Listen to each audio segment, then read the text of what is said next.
Ang unang pinagsabihan ng salitang hinirang at pinili ay ang mga apostol. Basahin natin ang 15:19. Ang mga instrumento ni Lucifer pag nangaral malakas ang mali siya, ang katotohanan kahit sa mga hinirang ng Diyos may mga mali siya rin ang turo o mga gawa, tulad ng mga Pariseo at ni Pablo, at iba pa.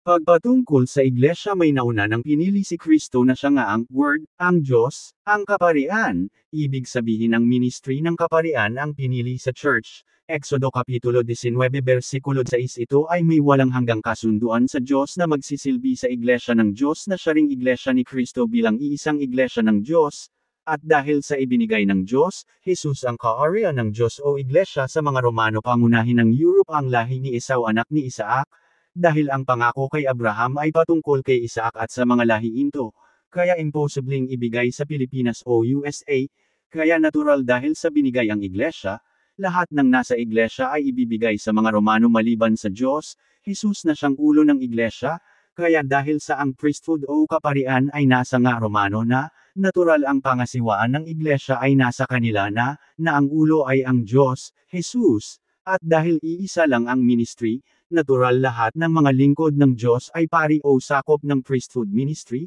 kaya nga sabi ni Juan at ni Pablo sila'y mga pari na may designation na apostol at pastor, kaya isang kalapastanganan o ng sino man mangangaral na linlangan ang mga tao na iit sa puwera ang kaparian.